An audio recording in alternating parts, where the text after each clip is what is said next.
माँ मरती है या बाप मरता है उसका उतना दुख नहीं, अब मेरी इच्छा का क्या होगा। ऐसी इसीलिए जगत रोता है।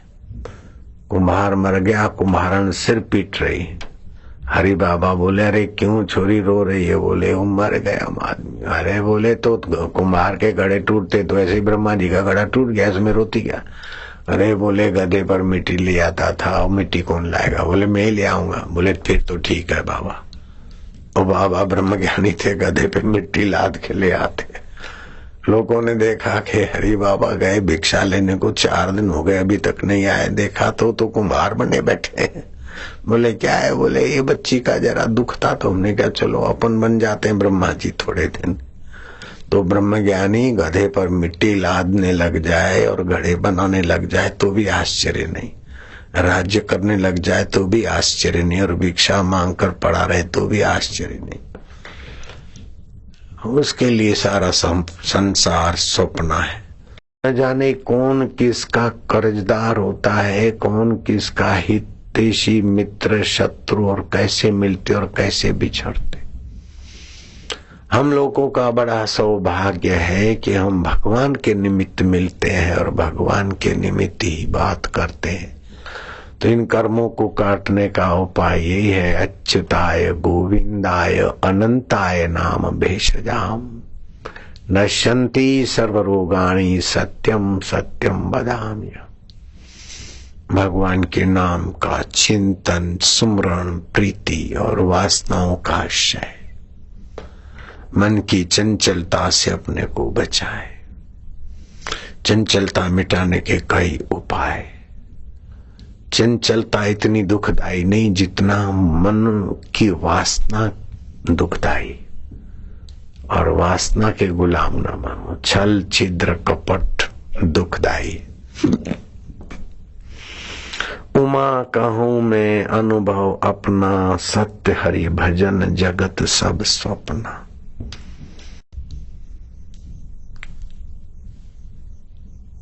तो होनी 3 प्रकार की होती है, एक मंद, एक तीव्र, एक तर तीव्र। मंद होनी को आप पुरुषार्थ करके बदल सकते हैं। जैसे फूड़ा फूसा हुआ है या कोई अपमान होने वाला है या कोई दुख आने वाला है, आप सावधान हो गए, बच गए। तीव्र होने में आप सावधान होते तभी भी घटना थोड़ी घटती। तर तीव्र में तो महाराज घटना घट के रहती। उसमें उपाय ये है कि आप सम रहें, अपने तरफ से किसी को दोष न दे। समय की धारा में सब बह जाएगा और आप अपना विवेक का, वैराग्य का और भगवत सत्ता का अनुसंधान करें। ये है। श्री कृष्ण को भी देखो, पैदा होते ही पराये घर लेवा लिया गया, सब कुछ छोड़कर भाग जाना पड़ा और भिक्षा मांग कर जीना पड़ा।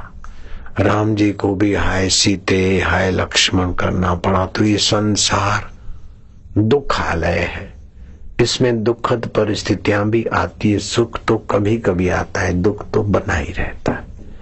इसलिए सुख की लालच छोड़ो, दुख का भय छोड़ो। सुख दुख आके चला जाता है, फिर भी जो जाता नहीं, उस अपने सत स्वभाव का, चेतन स्वभाव का, आनंद स्वभाव का, ईश्वरीय स्वभाव का चिंतन सुमरण करके उसमें जग जाओ। बस आज के सत्संग की कैसेट को आप बार बार विचारो तो ये ऐसा है, वो ऐसा, ये भ्रम छूट जाएगा। हमको पिताजी ने कितना सताया, हमको माँ ने इतना दुख दिया, हमको बेटे ने इतना दुख दिया, हमको पति ने ये कर दिया। इस प्रकार की गांठ बांधकर आप भविष्य अपना दुखमय न बनाओ। जो होनी है होती है, गुजर जाती है, बीत रहा है, लेखा चोखा पूरा हो रहा है। तो इस जीव ने न जाने कितने कितने गर्भ धारण किए और कितने कितने दुख और सुख भोगे। कबीरा यह जग आए के बहुत से कीने मीत, जिन दिल बांधा एक से वे सोए निश्चिंत। कबीरा वे दिन याद कर, कब पग ऊपर नीचे शीश, इस जग में आए के तू भूल गया जगदीश।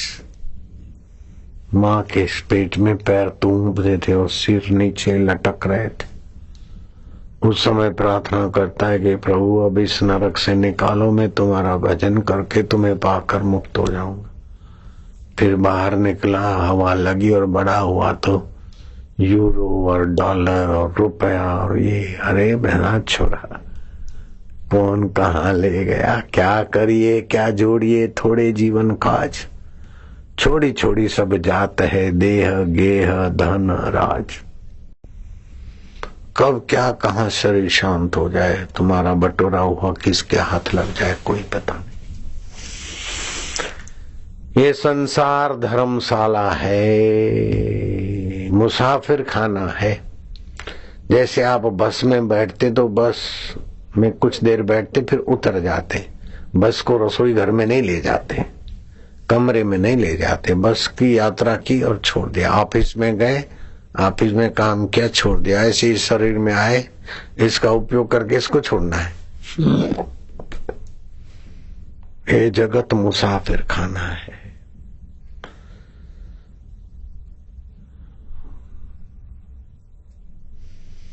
ये संसार कागज की पुड़िया, बूंद पड़े गल जाना है। ये संसार झाड़ी और झंकड़, उलझ उलझ मर जाना है। इसको ठीक करूं, इसको ठीक करूं, ये पाऊं, ये करूं। कहत कबीरा सुनो भाई साधु, सतगुरु एक ठिकाना है। साधु ये संसार में उलझ उलझ मर जाना है। बेटे को ठीक करूं, भाई को ठीक करूं, तबियत को ठीक करूं, धंधे को ठीक करूं, डॉलर को ठीक करूं, रुपयों को ठीक करूं, कंपनी को ठीक करूं। ठीक करते करते करते कब वो अचानक चले जाते, सब बेठीक होकर रह जाता है। फिर दूसरे लोग लगते हैं, फिर ऐसे होता है। चस्का लग जाता है, जरा ये करें, जरा इतना ठीक करें, जितना इन्हें। लेकिन उत्तम साधक को तो एक जरा सा सत्संग का दो वचन लग जाता है ना, तो चमक जाता है। जयपुर के पास में आमेर है, वहां दादू दीनदयाल महाराज विराजते थे। रज्जब नाम का युवक सांगानेर में, जहां उसकी शादी निश्चित थी, वहां जाना था, तो बीच में आमेर आया। बोले आमेर है तो यहाँ तो संत दादू दीनदयाल जी का आश्रम है, चले। अरे बोले दुल्हा को अब आश्रम में क्या जाना। बोले नहीं, संत का दर्शन करके फिर फिरेंगे। फेरे तो फिरते रहते यार, नका करनी हो तो हो जाएगी। तो सत्संग चल रहा था, तो दुल्हा और बाराती बैठ गए सत्संग में। दुल्हा को तो भाई सत्संगी आत्मा था, दुल्हा को तो सत्संग का रंग लगा, बड़ा अच्छा लगा। बाराती बोले चलो चलो। बोले अब वो संत महात्मा निवृत्त हो, जरा नजीक से दर्शन करें, दो वचन कुछ उनके हमारे लिए नहीं। सब लोग गए, नजीक गए तो दादू जी ने देखा है दुल्हा, जरा श्रद्धा भक्ति से बोले क्या नाम है। बोले मेरा नाम रज्जब है। दादू जी ने कहा रज्जब तूने गजब किया, माथे बांधा मोर, आया था हरि भजन को, चला नरक की ठोर। अब तो फंसने जा रहा है। अरे बोले बाबा आप मिले तो काहे का फंसेंगे। और मुकुट उतार के फेंक दिया, बरातियों को भगा दिया और बड़े महान संत बन गए। खाली एक जरा सा सत्संग मिला, आपने तो तालियां बजा दी, फिर क्या आप तो फिर वही करोगे, वही खाओ पियो और झूठ कपट, ये मेरा तेरा, बस तालियां बजाने से क्या हो जाता है, आपको क्या असर होती। कहाँ की कथाएं लाकर मैं तुम्हारे पागल आगे, मुझे तुमसे न पैसा चाहिए, न तुम्हारा प्रणाम चाहिए, न तुम्हारा जय चाहिए। कैसे भी करके तुम इस भव चक्कर से पार हो जाओ, दुखों से बचो, आवश्यकताओं के गुलाम न बनो। ईश्वर ही हमारी सच्ची आवश्यकता है।